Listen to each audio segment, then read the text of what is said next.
Give all praise, honor, and glory to Yahweh, Bahashem Yahweh Shai, Bahashem Habakkuk. Double honors to the apostles and the elders and teachers of Great Millstone who rule well and teach well. It's Brother Howard Shai Zion just coming through with this real quick message through the Spirit. Salakia has got a message on my phone or whatever. But yeah, it is what it is. So let me quickly do this message or whatever, talking about a solemn attitude. Let me go to Ecclesiastes 7, one of the best chapters for this matter.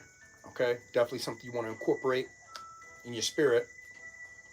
That's why I always play this particular song too, because this guy here in this soundtrack, so if you know the backstory or whatever, he lost his whole family, and basically it made him better, made his mind better. So that's why it's powerful for me.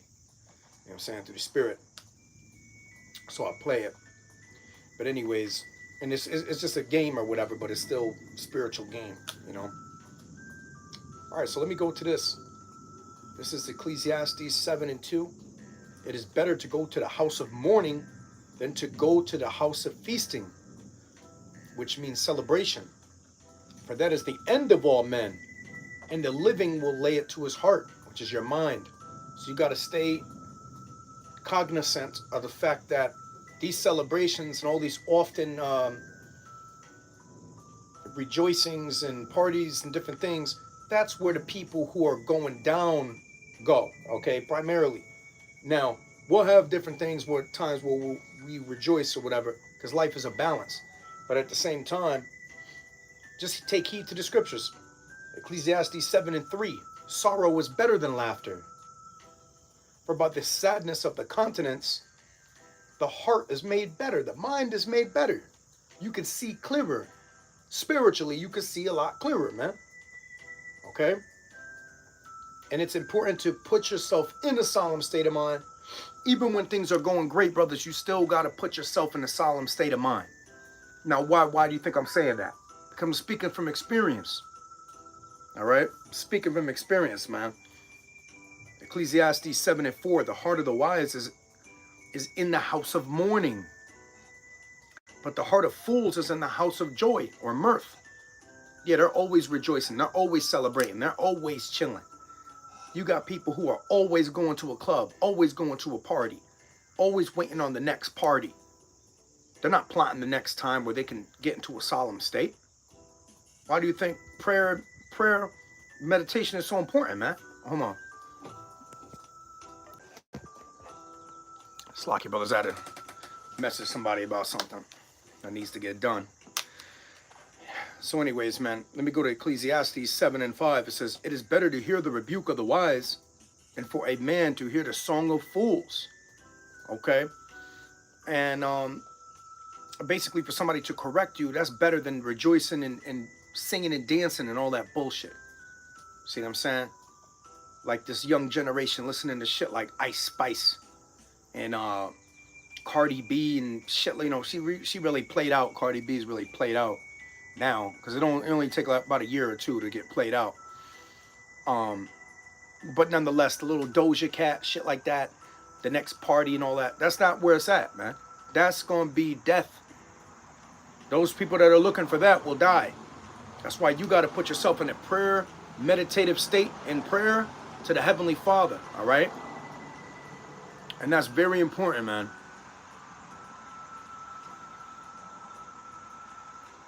Again, Ecclesiastes 7:5. It is better to hear the rebuke of the wise than for a man to hear the song of fools.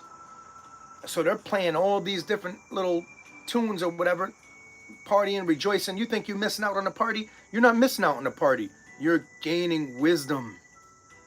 And it's gonna be for a reason. And in the future, you're going to need to rely on the wisdom. Wisdom and knowledge shall be the stability of thy times. You're going to be stable. They're going to be unstable. And those people who are unstable, they get destroyed. Yes, sir. And that's why we're mad out here. Ecclesiastes, go back to 7:6. It says, for as the crackling of thorns under a pot, so is the laughter of a fool. And remember, the fool has said in his mind, there's no God. basically what he's saying is that he don't give a shit. You know what I mean? And in his actions, he don't really care. It just is what it is. Verse 7, it says, surely oppression maketh the wise man mad, and a gift destroyeth the heart. So there's all types of ways that your mind can be destroyed. And being a man of wisdom, you're going to sidestep these different things, man. One is always rejoicing all the time, always celebrating all the time. That's not where the wise are at. That's not where the people who respect the word of the Lord are, because they take heed to the word of the Lord. They consider the ways of old, and where's the good way, all right? And through the Spirit. These other people, they do not acknowledge this. And therefore, they're going to be destroyed. There's people who just want to rejoice all the goddamn time. You're going to be destroyed, man. And wisdom and knowledge is going to be the stability of our times. Our times coming, brothers. Kwam Yasha'Allah means rise Israel. We going in. We going up. We're coming up. We're coming up, man. Ecclesiastes 7 and 8. Better is the end of a thing than the beginning thereof. And the patient in spirit is better than the proud in spirit. Yeah, because those people are proud. And they're not patient. They don't understand what this is really about. All right? You got to have patience, brothers, in all things. And look, the Lord is long-suffering to usward. Remember, long-suffering. So with yourself, you need to be long-suffering, considering the fact that that's how the Lord moves. And when certain things don't move expediently, immediately, you got to understand the reason why things aren't moving so fast is because you have to exercise wisdom and patience, man. Suffering. And that makes your mind better. And that's going to keep you stable in these hard times. No matter what it may be, financial difficulty, little emotional difficulty, spiritual difficulty, you will be ready, man. My goal and job is to train you to keep you ready mentally and exhort you to keep you understanding that, you're going to ultimately come out on top. But you have to, how you going to know that? By the word, man. Let's get it. Ecclesiastes 7 and 8. Better is the end of a thing than the beginning thereof. And the patient in spirit is better than the proud in spirit. Are those people that think they've already attained these different things? We're just beginning out here. How could we obtain what? Listen, obtaining this ultimately, the scripture says, he that endureth unto the end, the same shall be saved. We're looking to make it all the way to the end. We're not looking to just, what are we trying to attain in this life? We're just trying to maintain. We're not trying to be top big shots, man. You know what I'm saying? That's why it says Ecclesiastes 7 and 9, be not hasty in the spirit of in thy spirit to be angry, for anger resteth in the bosom of fools. And it's really talking about that unrighteous anger, that the wrath of man. The wrath of man worketh not the righteousness of the Most High. The scripture says to be angry, but sin not. So you have to understand what he's talking about. You have to understand. All right?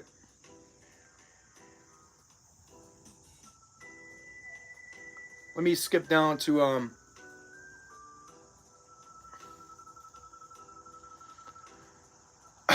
verse 11. It says, wisdom is good with an inheritance, and by it there is profit to them that see the sun. Right, that's us. For wisdom is a defense, and money is a defense, but the excellency of knowledge is wisdom giveth, it's like it says, is that wisdom giveth life to them that have it. Crazy, man. Hey, man, you gotta sit and you gotta take a walk on that one, man. You gotta go take a walk on that, man. Let me say it again. You just on this one verse, you gotta go take a walk, man. For like a 5-minute walk. Just think about it, man. Ecclesiastes 7 and 12. For wisdom is a defense, and money is a defense, but the excellency of knowledge is that wisdom giveth life to them that have it. You gotta sit and really understand that, man. Wisdom and knowledge shall be the stability of thy times. So while these other people are partying like it's 1999, that's a song or whatever, I think from Prince, and they're just full of garbage, man. You need to understand that there's things far surpassing that. That little party, there's things that surpass that party and those people that gather at those parties, man. That's why I'm going to go back to Verse 2, Ecclesiastes 7 and 2. It is better to go to the house of mourning than to go to the house of feasting. For that is the end of all men, and the living will lay it to his heart. Sorrow was better than laughter, for by the sadness of the countenance the heart is made better. That's why you have to sit and purposefully put yourself into a solemn state of mind so you could meditate, and even if everything's going great. Like things are going all right for me right now, you know what I'm saying? Through the spirit and power of Yahweh Bashem Yahweh Shai, they going pretty good. It can always be better for everybody. But at the same time, I sat and I prayed before I did this lesson or whatever, before I engaged. And I put myself in a position where I felt like, you know, I was grieving over somebody that passed, basically.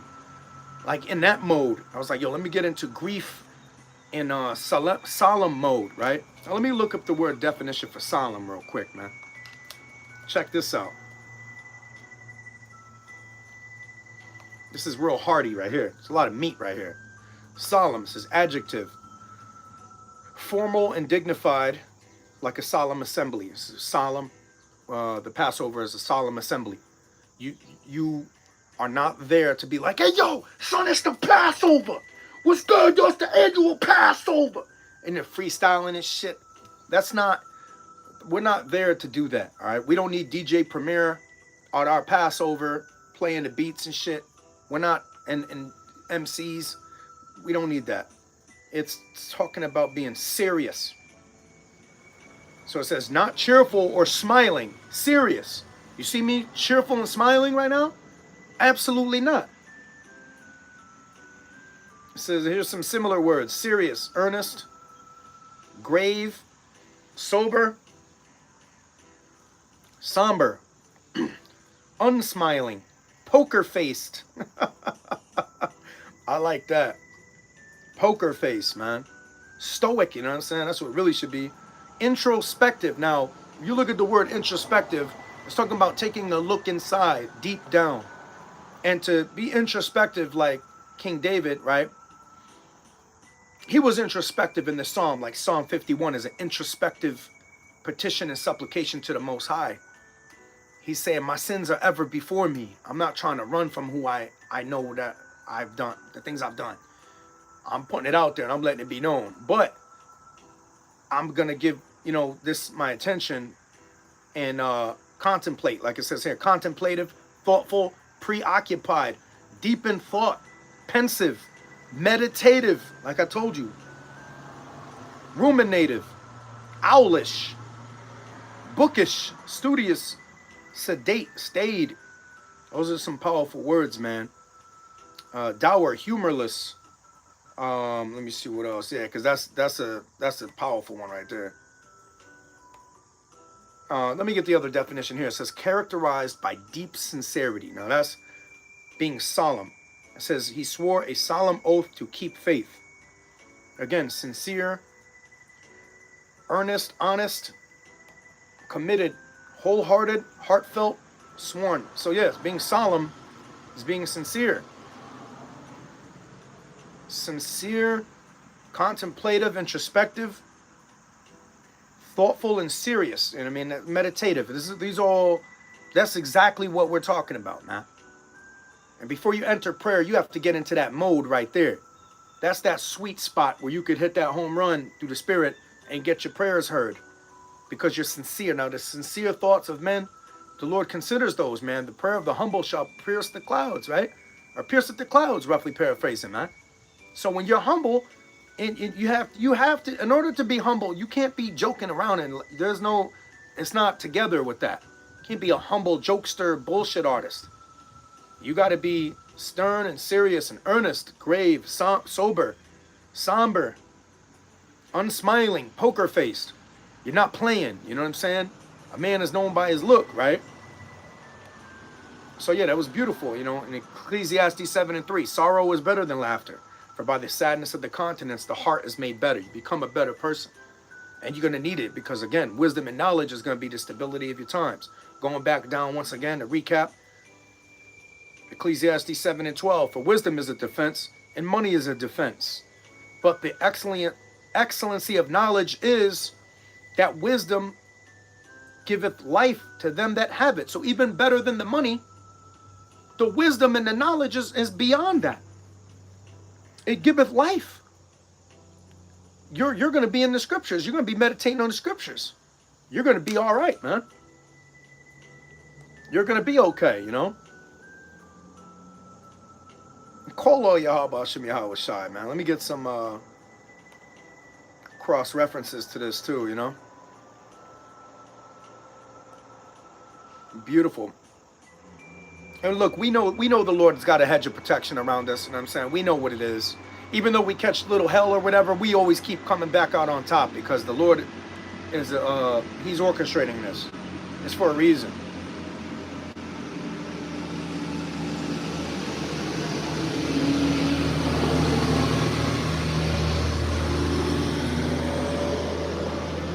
Proverbs 2:7 says, He layeth up sound wisdom for the righteous. He is a buckler to them that walk uprightly. Right. Now, the reason why Job had a hedge of protection around him too is because he was a man that feared the Most High, which meant he respected him, and shunned evil. So when something wicked came across his desk in the spirit, he'll be like, get that shit out of here. Hell no, get that garbage out of here. Same thing like with his wife said, curse the Most High and die. He said, wait, hold on, man. I'm not going to accept that garbage. What did you just say? You speaking like the women that don't believe in the Most High, man. You know? Proverbs 2:11 says, discretion shall preserve thee, understanding shall keep thee. That's right. Yeah, departing from evil. Discretion. You got to know when to put the gas on, when to pump the brakes. Put the gas, pump the brakes. Put the gas on, pump the brakes. It's not all gas and no brakes. You can't be like that, man. That's not sound wisdom, man. You have to know when to hold them and when to fold them out here. Even David, you know what I'm saying? He had to pump the brakes when he saw Saul. He seen him. He was like, all right, I could take this man out right now, man. This would be a swift little KO. Just out of there. But I'm not going to do that because it's the Lord's anointed. He had discretion and he preserved him, man. Proverbs 2:11, discretion shall preserve thee, understanding shall keep thee. And that happened. And then he was, guess what? Then he was king. All right? Why? Because he was following the name of the Lord. It's really the scriptures, you know, the work of the Lord and the word of the Lord, should I say. Proverbs 18:10, the name of the Lord Yahweh is a strong tower. The righteous runneth into it and is safe. So, although we have certain things or whatever that we experience that may be displeasing, you also need to understand the reason why the Lord leads you into a way that is displeasing to your mind, to make your mind better. Because who are you going to seek after? You're going to seek after the Lord. You are going to seek after the Lord, Yahweh. And if you were rejoicing all the time and say you had millions of dollars, like the scripture says, you would forget the Lord and say, who's the Lord? You had $1 billion or whatever, man. Look, the last thing you'd be thinking about is, let me do a video to edify the brothers. Nah, you're going to be purchasing a brand new car. You're going to be on the car lot looking around saying, hey, you know what, let me get 2 of those right there. Give me the Rolls Royce. And then we're going to do this type of paint job on it. And you know what I'm saying? You'll be always making decisions, man. You wouldn't have time for the little guys, you know what I'm saying? But back again. Proverbs 18:11 says, the rich man's wealth is his strong city, and as an high wall in his own conceit. Right, so he thinks that high wall of defense, that money is defense. But the excellency of knowledge, remember that far surpasses that. That leads to life. That's talking about ultimate salvation, man. So getting in a solemn state of mind, my brothers, that's the way to go, man.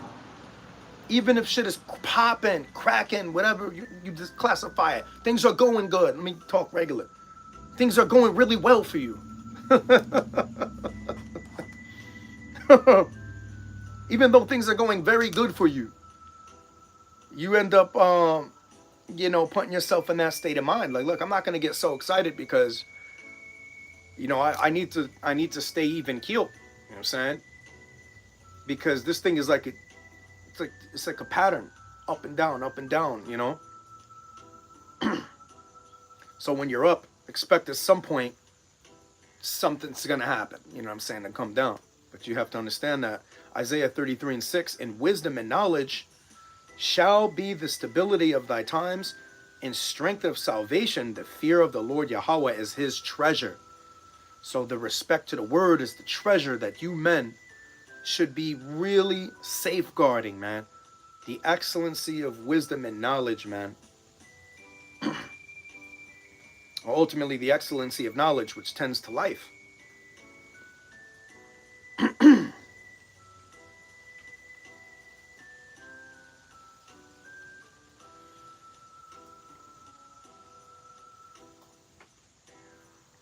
In regards to wisdom, Proverbs 3:18, it says, she is a tree of life to them that lay hold upon her, and happy is everyone that retaineth her. See, a lot of people will get the wisdom and knowledge of the Most High and then forsake it or disregard it. But you have to retain it. Retain it. All right? Like, it's not about how much money you get. It's how much money you keep. And at the end of the day, and in the scriptures, it's the same way. You have to retain the wisdom, man. Retain the respect to the word. Proverbs 9:11, it says, for by me thy days shall be multiplied, and the years of thy life shall be increased. Proverbs 11:4, riches profit not in the day of wrath, but righteousness delivereth from death. Woo! And that's ultimately a guy who's giving alms, because alms deliver from death. How about that? The people who are giving, when we don't really got it like that. And then when you're giving, when you don't even really got it like that, the Lord see you, man, behind the scenes.